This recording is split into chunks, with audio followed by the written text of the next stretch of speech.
So let's talk to Mr. Gaurav Kapoor. Hello and welcome, sir. Hello thank you so much. Sir मेरा सवाल ये है कि जो अल्ताफ़ बुखारी साहब है वो एक पीडीपी के एक लीडर भी रह चुके हैं और पीडीपी के मिनिस्टर भी रह चुके हैं। तो कहीं ना कहीं जो पीडीपी है वो एज पीडीपी का जो बेंट है वो एक सेपरेटिस्ट की ओर है। तो लोगों का ऐसा ही मानना है। तो आपको नहीं लगता है कि जो अल्ताफ़ बुखारी ने जो ये अपनी पार्टी बनाई हुई है, तो कहीं ना कहीं लोगों के माइंड में इसका जो नाम पड़ जाएगा वो पीडीपी वर्जन 2 पड़ेगा, लोग उसको इस तरह से जानने लगेंगे।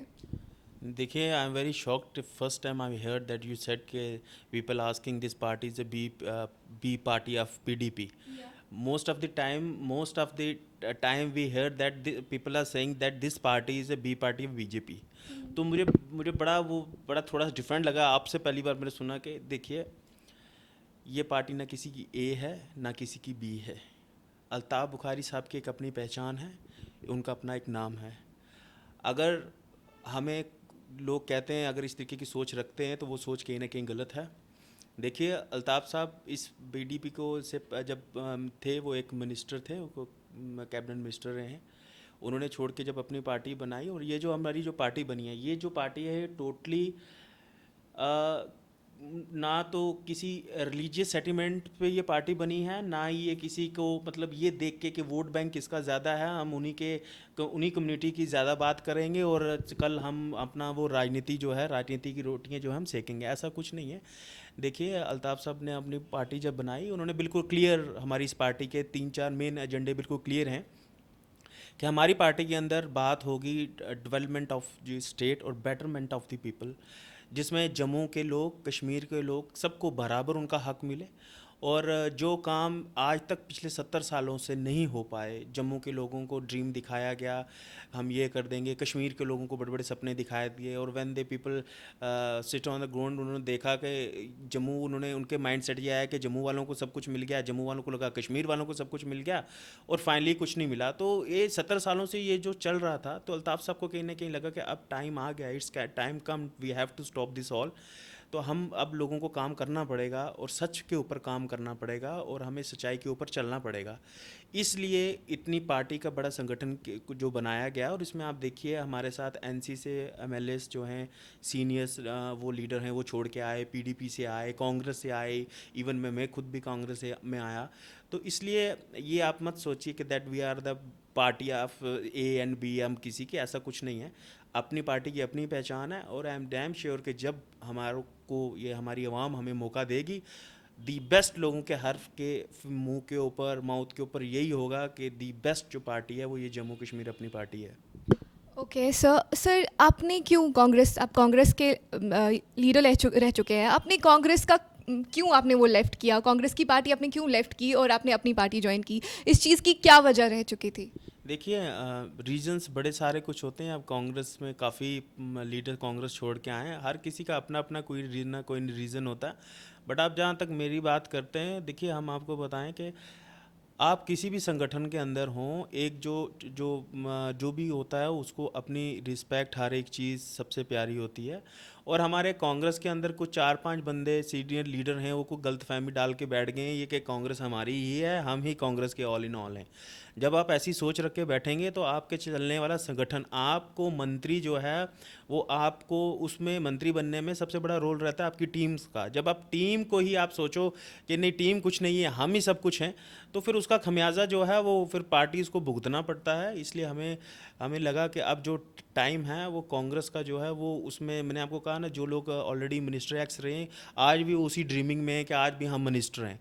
ऐसा नहीं होता, हमें थोड़ा अनकंफर्टेबल लगा। तो उसके बाद जब हम अपनी पार्टी बनी, अल्ताफ़ साहब से मिले, ग्राउंड टू अर्थ आदमी है, लगता ही नहीं है, आप कभी उनसे बैठ के बात करेंगे आपको ये लगेगा ही नहीं कि वो एक इस मतलब एक कैबिनेट मिनिस्टर रैंक के आदमी रहे हैं, इतने बड़ा आदमी, वो कभी नहीं लगेगा, बिल्कुल ग्राउंड टू अर्थ आपको लगेगा कॉमन आदमी है। तो वो चीज़ हमें अच्छी लगी, तो मैंने ये डिसाइड किया कि हम अल्ताफ़ बुखारी साहब के साथ जाएंगे। सर इस टाइम पे जो जीडीपी है, आपको पता ही होगी कि जीडीपी का सबसे ज़्यादा डाउनफॉल आया हुआ है। आफ्टर 4 डेकेड्स हमें ये दिखाई देने को मिला। -23.9% फॉल आया। आपको क्या लगता है कि is this just because of the government failure और we can say just because of the corona crisis? क्या इसकी क्या वजह है, इतना ज़्यादा डाउनफॉल, इतना ज़्यादा इकोनॉमिक रिसेशन देखने को हमें मिला? तो सर आप हमें ये बताएं इसकी वजह क्या रह चुकी होगी? देखिए, जहाँ तक आप बात करती हैं जीडीपी की डाउन की, आप कह सकती हैं कि समवेयर हो सकता है कि गवर्नमेंट का कुछ रीज़न की वजह से ये जीडीपी डाउन हुई हो। बट आप ओवर वर्ल्ड सारी दुनिया देखें, वी आर डेवलपिंग कंट्री, जो ऑलरेडी डेवलप कंट्रीज़ हैं उनकी जीडीपी गिर चुकी है। अमेरिका की जीडीपी गिर चुकी है, फ्रांस की, इटली की, बड़ी बड़ी कंट्रीज़ की जीडीपी। क्योंकि इस वक्त जो मेन रीज़न जो है वो कोविड ही है। आप चाहे हम चाहे पॉलिटिक्स में हो के हम एक एक दूसरे को पे क्रिटिसाइज़ कर दें, नहीं जी वो उसकी वजह से उसकी ठीक है, गवर्नमेंट का कहीं ना कहीं कुछ रोल रहा है जीडीपी गिरने में, और चाहे, लेकिन अगर आप बोलेंगे मेन रीज़न क्या रहा, वो सिवाय कोविड के मुझे नहीं लगता कोई और रीज़न है। आप देखिए जाने जा रही हैं पूरी दुनिया में, लाखों लोग मर चुके हैं इस वक्त। देखो हर सरकार, हर कंट्री की जो गवर्नमेंट है उसकी प्रायोरिटी ये है कि वो अपने लोगों को सेव करे। तो लोग हैं तो देश है तो जीडीपी भी है, सब कुछ है। तो मुझे ये मेन यही लगता है कि इस वक्त जो सबसे बड़ा मेन रीज़न रहा है वो कोविड का ही है। ओके सर, इस टाइम पे अभी देखा जा रहा है जो चाइना है, मोदी जी ने जो है वो हमारी चाइना की कुछ ऐप्स बैन की गई है। रिसेंटली टिकटॉक बैन हुआ है और जो पबजी है, रिसेंटली पबजी भी बैन किया गया। आपको क्या लगता है चाइना की इकोनॉमी पे कितना ज़्यादा इफेक्ट पड़ेगा ये सब एप्लीकेशंस बैन होने की वजह से? देखिए बहुत ज़्यादा असर पड़ेगा। आप देखिए, आप न्यूज़ चैनल्स जितने भी हैं, नेशनल न्यूज़ चैनल्स, उस पर दिखा भी रहे हैं कि चाइना, इसलिए तो आप देखिए चाइना के जो ग्लोबल टाइम्स जो न्यूज़पेपर है, या चाइना के जो फॉरेन मिनिस्टर्स हैं, वो भी ये बार बार इशू को उठा रहे हैं कि इंडिया ने गलत किया है। इंडिया क्यों? क्योंकि इट्स मीन कि उनको कहीं ना कहीं फ़र्क पड़ रहा है, उनके बिजनेस के ऊपर फ़र्क पड़ रहा है। और जहाँ तक अब चाइना की ये बात मैं आपको बताऊँ, पिछले 70 साल ने चाइना ने सोचा था ये हिंदुस्तान कुछ और है, बट अब ये हिंदुस्तान कुछ और है। वो इस गलत फहमी में, पहले वाली गलत फहमी में आके उन्होंने तो कुछ स्टेप उठा दिए। अब वो खुद ही नहीं उनको समझ आ रहा है कि वो इन सबको कैसे क्लोज़ करें। जैसे वो पहले हमारे बॉर्डर्स में आते थे, आराम से रहते थे, आगे से रिस्पॉन्स इतना प्रॉपर होता नहीं था, उनको भी लगता था ठीक है जी हम सब कुछ हमारा ही है। बट इस बार उनको लगा कि हिंदुस्तान के अंदर कोई सरकार बैठी हुई है, तो इसलिए अब वो, मुझे लगता है कि उनको अब ये गलतफहमी भी दूर हो गई है कि ये 62 वाला इंडिया नहीं है, ये 62 का इंडिया नहीं है, अब ये इंडिया भी चेंज हो चुका है। तो इसलिए जो, जहाँ तक आपका ये सवाल है, ये बिल्कुल सही है। बड़े अच्छे स्टेप्स जो हैं वो हमारे प्राइम मिनिस्टर इंडिया ने उठाए हैं। मैं सहमत हूँ, जहाँ तक मैं इंडिविजुअल अगर बात करोगे मेरी, तो मैं बिल्कुल सहमत हूँ अपने इस प्राइम मिनिस्टर ऑफ इंडिया से कि उसने इस तरीके के स्टेप उठाए, और ये बहुत ज़्यादा असर आने वाले टाइम में। अब देखिए फॉरेन कंट्रीज़ ने भी कहा है, अमेरिका ने भी इसका वेलकम किया कि इंडिया ने इस तरीके के स्टेप्स उठाए कि बैन किया है। तो मुझे लगता है कि बहुत बड़ा जो नुकसान है बिजनेस व्यू ऑफ पॉइंट पे चाइना को हुआ है। सर आत्मनिर्भर भारत, मोदी जी जिसे काफ़ी ज़्यादा प्रमोट कर रहे हैं, आपको क्या लगता है कि कितना ज़्यादा सक्सेसफुल रहेगा ये? देखिए मैं एक चीज़ बताऊं, जब भी कोई सरकार, जो अभी को मैं कोई गवर्नमेंट ऑफ इंडिया का कोई पार्ट नहीं हूँ, ना ही मैं उनकी पार्टी का हूँ, मैं कुछ लेकिन as a Indian citizen of India होने के नाते बिल्कुल मैं ज़रूर कहूँगा कि जब भी कोई सरकार कुछ ना कुछ जब वो अपने लेके आती है ग्राउंड में, कुछ ना कुछ बना के जब वो लाती है, कुछ ना कुछ उसका पॉजिटिव सोच के ही लाती है। तो मुझे लगता है कि कहीं ना कहीं इसका जो है इम्प्रूवमेंट जो है वो ज़रूर लोगों को मिलेगी, क्योंकि काफ़ी और भी जितनी स्कीम्स आई थी सेंट्रल गवर्नमेंट्स की, वो लोगों ने उसका बेनिफिट लिया है। तो मुझे लगता है कहीं ना कहीं कि इसका भी बेनिफिट ज़रूर होगा। ओके सर, अभी इस टाइम पे काफ़ी ज़्यादा बॉर्डर टेंशन हमें दिखाई देने को मिल रहा है। अगर देखा जाए जो यूटी ऑफ लद्दाख है, कहीं ना कहीं एट द एंड तो ये हमारा रीजन ही सफ़र कर रहा है। तो हर जगह में, चाहे हम क्लैश की बात करें, चाहे हम इकोनॉमिक रिसेशन की बात करें, या चाहे हम जॉब क्रिएशन की बात करें, सफ़र तो हमारा रीजन ही कर रहा है। या ऑल ओवर द इंडिया तो जॉब क्रिएशन, अनएम्प्लॉयमेंट तो ऑल ओवर द इंडिया है, बट अगर इस चीज़ क्लैश की बात करें तो हमारा रीजन सफ़र कर रहा है। तो अगर आपकी अपनी पार्टी अभी इस टाइम पे लीड पे होती या इस टाइम पे पावर में होती, तो इन सब चीज़ों से वो कैसे टैकल कर पाती? देखिए मैं आपको एक चीज़ बताऊं, जब पावर में होते तो हम क्या करते वो तो वक्त बताएगा जब हम पावर में आएंगे। विदाउट पावर में आप देखिए जो लैंड रूल बना था कि 15 साल में आपको वो, आप यहाँ लैंड परचेज कर सकते हो। बुखारी साहब ने सेंट्रल होम मिनिस्टर से बात करके उस 15 साल को 25 साल करवाया। हमने अभी सरकार में हमारा कोई रोल नहीं है, हमारी सरकार नहीं है, तब भी हम उस चीज़ के लिए लड़े और हमने उस चीज़ को अचीव किया। अगर हम बाहर रह के अगर कुछ कर सकते हैं, मैं आपको पूरी ये अपनी उम्मीद से मैं आपको कह सकता हूँ कि जब हम पावर के अंदर आएंगे, यूथ तो हमारे लिए प्रायोरिटी है, क्योंकि देखिए मैं खुद एक नौजवान हूँ, मुझे भी है, मेरे साथ ही मेरे जो चलते हैं साथ ही पढ़ा लिखा नौजवान बहुत है, जॉब अपॉर्चुनिटीज़ बड़ी कम हैं, और बड़े हमारे जो यूथ है वो यहाँ से डिग्रीज़ करके पूरे देश विदेश में बाहर जाते हैं। तो मैं जम्मू के अंदर JNK के अंदर जो है, यूटी के अंदर हम लोगों को यूथ के लिए बहुत काम करना है, इसमें कोई शक नहीं है। और ये मैं कमिटेड हूँ अपनी पार्टी की तरफ से कि जब हमारी सरकार बनती है, डेफिनेटली हम यूथ के लिए वो काम करेंगे जो उम्मीद जो यूथ है वो लगा के बैठा हुआ है कि कोई आएगा हमारे लिए कुछ करेगा।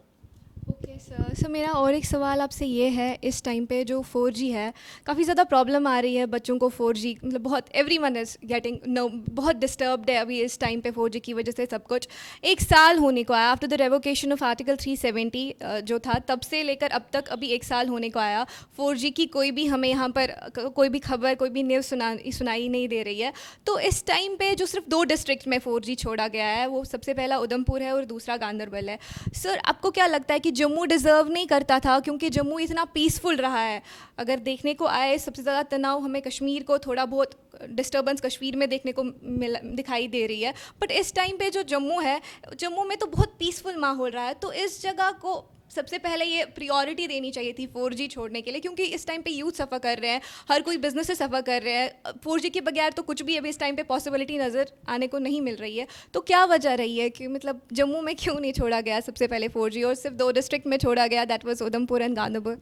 देखिए इस चीज़ से तो हम भी बड़े शॉक्ड हैं। बुखारी साहब ने बड़ी बार इशू, देखो हमारी पार्टी में 2-3 इश्यूज मेन है जो हम लोगों ने उठाए हैं। सबसे नंबर 1 स्टेटहुड का, कि हमें स्टेटहुड वापस चाहिए। सेकंड नंबर पे अगर हमने उठाया तो हमने ये 4G का उठाया है। हम खुद शॉकिंग है इस चीज़ के लिए। देखिए जो JNK की 2 कैपिटल्स होती हैं, विंटर में कश्मीर और समर में जम्मू।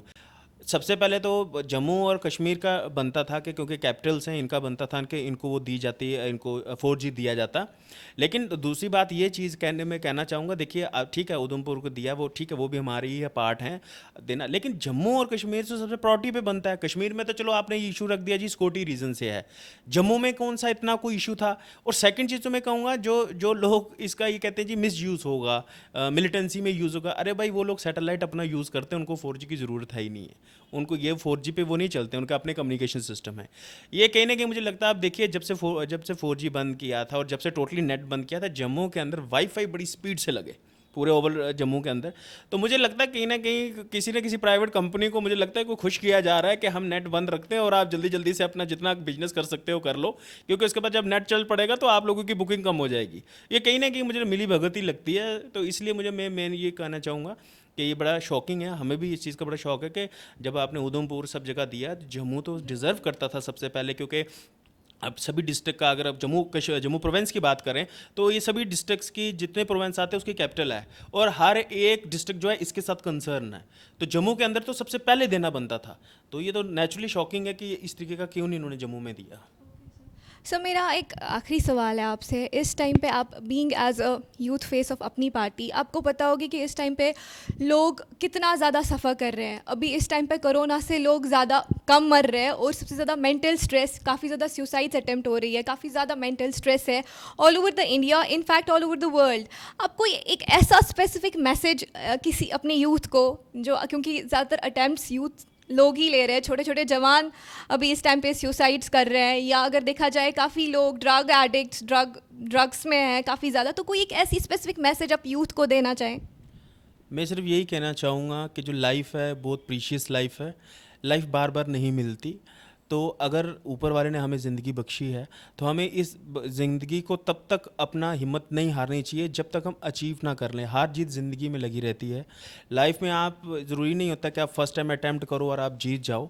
तो कोशिश, और मैं इसके लिए सबसे बड़ी एग्जांपल, एक मूवी आई थी सुपर 30, वो अगर आप मूवी आप देखें, वो बंदा खुद तो कुछ नहीं कर पाया बट उसने 30 बच्चों को ऐसा तैयार किया कि पूरे वर्ल्ड ओवर में उस बंदे का नाम बन गया। ज़रूरी नहीं आप खुद नहीं कर पाए, अगर आप अपने लिए कुछ नहीं कर पाए, समाज है, दुनिया है, उसके लिए कुछ करें। तो काम करने के बहुत तरीके होते हैं। तो यही कहूँगा कि मैं सबसे कि यूथ खासकर जो है, नौजवान जो है, एक पेरेंट्स बड़ी मेहनत से अपने बच्चे को बड़ा करते हैं, पालते हैं और बड़ा करते हैं, और उनकी उम्मीदें होती हैं, और इस तरीके के स्टेप कभी ना उठाएं। क्योंकि लाइफ में अगर आप हारे हैं, कोशिश करें, आप फिर जीतेंगे। अगर फिर हारें, फिर लास्ट तक कोशिश करते रहें। कोशिश, और मुझे पता है जो इंसान ज़िंदगी में कोशिश करता रहे वो लास्ट कभी ना कभी फाइनल में अपना ज़रूर वो जीतता है। मैं यही अपनी यूथ से और लोगों से ये कहूँगा कि कभी इतनी जल्दी हिम्मत ना हारें। Be positive, be strong, definitely you one day you're going to achieve your goal. Thank you so much for joining us, for coming here. ये हमारे साथ हैं मिस्टर गौरव कपूर, जो यूथ फेस थे अपनी पार्टी के। इन्होंने अपने ओपिनियंस, अपनी पार्टी के ओपिनियंस हमारे साथ शेयर किए, और इसी के साथ मैं अभी के लिए अलविदा लेना चाहती हूँ। मैं अफनान, कैमरामैन मनदीप के साथ, CEN न्यूज़ जम्मू।